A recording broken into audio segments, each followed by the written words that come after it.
Welcome to Research Perch from the Massage Therapy Foundation. Short, practical insights into massage therapy research and how it can benefit your practice. Hello, everyone. This is Doug Nelson, the president of the Massage Therapy Foundation. And in this episode of Research Perch, we're going to be exploring the Instructor's Guide to Teaching Research, an ebook that was created to help people who teach in massage therapy programs present research in the classroom. And with me on the phone today is Brent Jackson, and Brent really spearheaded that initiative for the foundation. Brent, thanks for joining us today. Hi, Doug. I'm Brent Jackson, and I am one of the vice presidents for the Massage Therapy Foundation. I'm also the chair of the Education Committee and Massage Therapy Program Director for Central Carolina Technical College in Sumter, South Carolina. Excellent. Thanks, Brent. And Jordan. So Jordan Meyer is also joining us today. Jordan is in Wisconsin, if I'm correct about that. Right, Jordan? Yeah. I live in Milwaukee, Wisconsin, but teach up in Grafton, Wisconsin at the Blue Sky School of Professional Massage and Therapeutic Bodywork. Great. And you're a new instructor as well, right? Brand new, yeah. Excellent. Well, this is perfect because what we hope to do today is go over just a few things about the instructor's guide, and also have kind of Brent will lead us through just maybe an example or two of how you might use that resource in the classroom. So Brent, if you would, could you talk a little bit about the origins and the purpose of the ebook? Sure. For years, we've had instructors with various levels of experience request resources and activities for them to use in the classroom to help teach research or get students more interested in research. And sometimes the amount of time in the classroom varies from maybe 2 hours to even a whole course devoted to research. So we wanted to bring together and fill this need that instructors and schools were requesting about how to teach massage therapy and research based with massage therapy. So we brought together several educators from around the US, and as well as authors and researchers to best bring together some type of book or resource to really answer and fill that need. And so we created the book. We based it off the 6 most common requests that we had, which was basic vocabulary and terminology, what is the most common terms, designing research, evaluating and applying research, locating research was another one, so different databases that you can use, and then getting involved, and then what is the future of massage therapy research. So we designed the book with various levels of engagement and different activities that any instructor can use to get their students engaged and even just open that door for research. Awesome. Well, it's, again, really cool that this is in response to things that people said they needed. So, we listened to that need and created something in response to that. So, Jordan, shall we explore some little piece of that as well? I would love that, yeah. All right, great. I'll tell you what, let's actually go ahead and put the ebook up on the screen. Let's do that. All right, and so Brent, shall we start maybe with that section 3 of the ebook? Sure, we're going to start off with just one of the most basic chapters in this book. I do want to say that the 2 chapters preceding this are involved in actual vocabulary that's important to use. So if you're not familiar with the vocabulary, again, Ruth Werner has supplied us with some awesome vocabulary terms that you and your students can both familiarize yourself with. And then the second chapter is really designing the research, the different levels of the research pyramid, and making sure that students know, what is a primary source compared to just an article, and what to base that off of. So it's very simple terms, very easy to use in the first 2 chapters, which lead us up to chapter 3, which is evaluating and applying research. One of the major objectives that a lot of schools and programs want to make sure that their students know to do. How can we evaluate the most current research and at least get our students interested in research and identify good research to use in their practice. So we're going to start off with chapter 3, and Doug has highlighted some areas that we're going to look at. Overall, evaluating the quality of research, identifying strengths and weaknesses in data collection methods, inferences, conclusions. You know, one of the major things that we want students to learn from this chapter is it's okay to be critical of research, and that you know, you should have just as many questions coming out about things that you'd like to improve about research or things that weren't answered about research. And also looking at one of the major themes of this whole entire ebook that students should be getting from is that, you know, research is either going to support or not support whatever objectives that the research is trying to prove. So, and, you know, getting students to just discuss, as well as getting instructors who aren't quite familiar with, or maybe they're a little bit, they don't have the confidence maybe to teach evaluating, or maybe even don't even know where to start to get them to do some of these things. Then when we look in the topics in the classroom, one of the major topics of the classroom, other than the evaluation, is going to be how can I apply this to my evidence-informed practice? How is this going to affect my clients or patients? Does this study, you know, only target a specific population, or, you know, were the data collection techniques, you know, what is it I need to be using from this?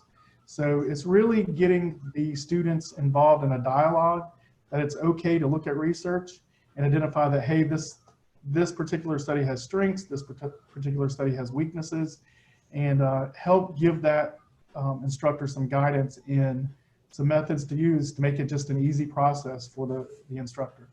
So Jordan, does that feel like something that you think you could use in the classroom? Those kind of approaches? Absolutely. I think one of the things that Brent hit on that is really near and dear to my heart is figuring out how to apply it. I think there's a lot of really cool information out there, and you can read different studies and say, yeah, I mean, I feel like that is important, but how do I take that into my classroom and make other people feel that it's important as well? So I think that's going to be really cool to see. Great. Excellent. Thank you. Right. Shall we scroll down to the next thing, Brent? Sure. And in each one of these chapters, we have a basic lesson planning, some overall things for the instructor to look at, some ideas to put in their head as they're going into this. And again, it's easy to remember that, you know, a lot of this is just creating that dialogue with your students and create that discussion where not only you're learning, but also the students are learning, because the students can also bring up important points that you didn't see, or when you're doing a comparison, maybe a point that you didn't realize was valid or maybe invalid to, you know, what they're looking for. So again, as we're going through this lesson planning, it gives you some ideas. Each one of the authors of this book even put in things that maybe were important to them. Like for me, statistical inference when we come to studies, and looking at, like, when we're talking about 75% of the participants, or are we talking about 75% of 4, or are we talking about 75% of 250? Because that can really play a big difference in, you know, is this something that's going to affect a very particular finite population, or is it something that can be generalized to different clients and different populations? And so we will even see that with population sampling. You know, was the population that they used reflective of my population that I have in my clients? You know, if you have a large expansion or large gap in age in your clients, you know, did the study reflect that? Is it something that you can use? So it's getting students to even just pick up on those small things to say, hey, I can use this, or I can use a portion of this, and how does it affect my toolbox of techniques or skills that I'm bringing to the table for my clients? Wonderful. So as we're going through, one of the biggest things in this chapter is just teaching students to identify, again, weaknesses and strengths. And it's often fun that when we're getting into these activities to see that what one student identifies as a strength for their population, another student may identify as a weakness. When I look at these studies, I personally love the methods portion of a study. It tells me a lot of what I need to know. It tells me how they collect the data. It tells me, you know, was there a uniform massage procedure that was used, or did each therapist have their own procedure, and, you know, what defines that? And I want to recommend now that as we're going through this, you know, one of the great things is if students have questions, that's what you're looking for in your assessment. So to get your students to bring up even more questions and even encourage them, hey, if, you know, if something wasn't clear in this study, is that a strength or is it a weakness? Do you feel confident enough to reach out to the researcher and ask for clarification. And one of the greatest things about research is to tell students that it's never a dead end, or it's never like the end point, is that each research study should be leading to more questions, and also leading to possibly even more studies. So that's an important thing for students to know, that it's a journey and not a destination. Perfect. So Perfect. as we're looking through these activities, one of the easiest things I like to do is the basic study analysis and breakdown. It's important for students to be able to disassemble a research study. And the great thing is they don't have to know a huge amount about the research in order to just disassemble and look at, hey, this is what they did, this is how they did it. Was it in a controlled environment? Were there, one of my favorite things to do with students is, as we're looking through this, is to ask them, were there other variables that could have affected the outcome?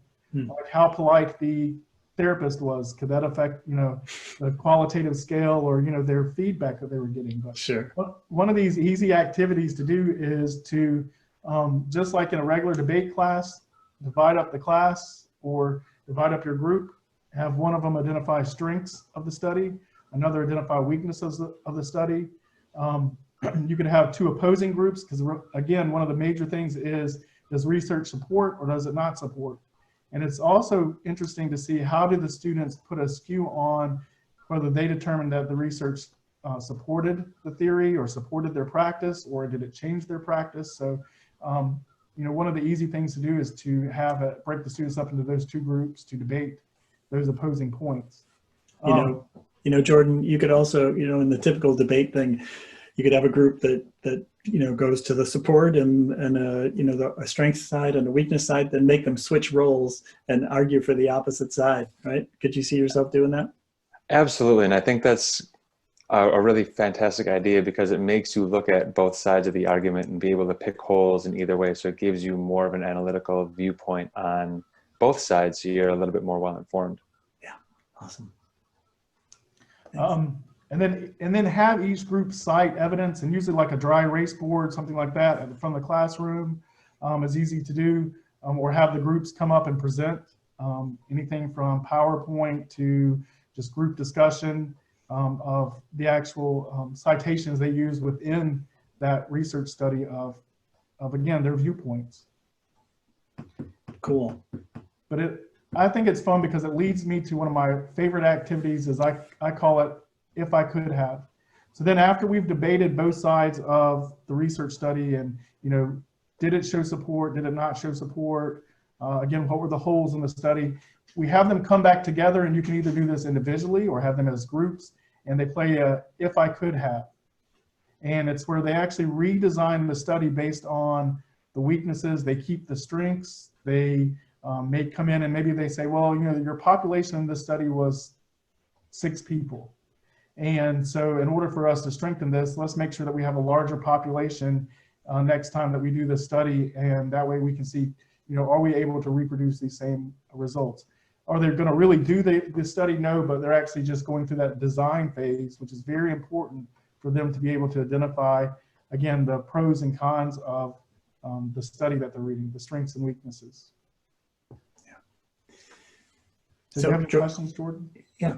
Actually, yeah, that's fantastic, because I know that our curriculum right now has a portion where we do ask them to bring in research studies, and we discuss strengths and weaknesses and kind of what we feel is useful and what's not. And I think this, if I could have activity, would be a fantastic addition to that, to get a little bit more of a group discussion going, so that we could all know what each other's insights are, because the way my brain works is going to be completely different than everyone else's. So if I see some things that they don't, or if they see things that I don't, it's just really going to help us all out as a class in general. And one thing that's interesting to do with this is to also have them, before they even say this is what I would do to the study to improve it or to make modifications, is ask them, if you could ask the researchers 3 questions that you feel are unanswered about this study, and have each student write their own 3 questions, and again, one of my favorite ones that my students always love is, well, I would like to know their exact procedure and exact techniques that they used, or the pressure that they used, or the particular body parts that they were massaging when they did this study. That's one of the big things that students like to come out and do. And the great thing is I like to take this study and of course look over it first as an instructor before I take it into the classroom. But it's fun to let them dissect it. Instead of you guiding them and pointing them to the weaknesses and strengths, is you giving it to them as a class, and as a whole class, you're finding the strengths and weaknesses together, instead of just saying, this is the strengths, these are the weaknesses, and let the students do the scavenger hunt themselves. Because it's amazing, you know, I've done the same study with 2 different classes, and they came out with 2 totally different perspectives that could have easily been argued as to the support of it. So one of the big things of this is it's okay to let the students go on a self-discovery in this study as a group, and not feel like you as the instructor have to have all the answers. Because one of the cool things about having these assessments is, you know, what you're looking from them is, tell me what questions you have, okay? And you don't have to have the answers. Instead, one of the next things you can do with the research is have them find the answers to those questions. Even, you know, reach out to the researcher and say, do you have more? They're not always guaranteed to, of course, have a reply from the researcher, but it gives them that confidence to actually look in and say, hey, I can easily look at a study and realize that there's no perfect study or research. So, and one of the things that may or may not be an intended benefit from this guide is to, in the future, hopefully these people that have read this guide can go into the field and provide some better research into everything, so that they're a little bit clearer with their methodology or with their results. And I think that's fantastic. I think that's a really cool way to not only help people now, but help, you know, the field of massage therapy in the future. Amen. Amen. Well, listen, Jordan, we are excited for you as you begin your kind of teaching career as well, and integrating these things into the classroom. I think teaching research, it can be fun. I mean, it just, you know, taking all these things apart and, you know, makes people think critically, which we know is really important in the profession. And I think it'll enhance their learning experience, and it'll certainly make them better therapists and have fun in the process. So Jordan, we're excited for you. Brent, can't thank you enough for all the work and everybody who collaborated on this ebook. It's a wonderful document, and thanks for pointing out some ways to implement it right away. Thank you. Thank you for having us. All right. Thank you very much. Thank you everyone for watching, and we hope you found it valuable, and stay tuned for more from the Massage Therapy Foundation. Thank you. If you enjoyed this podcast, please consider donating to the Massage Therapy Foundation so that we can continue to bring you this and many other resources to increase your knowledge and improve your practice. Thank you.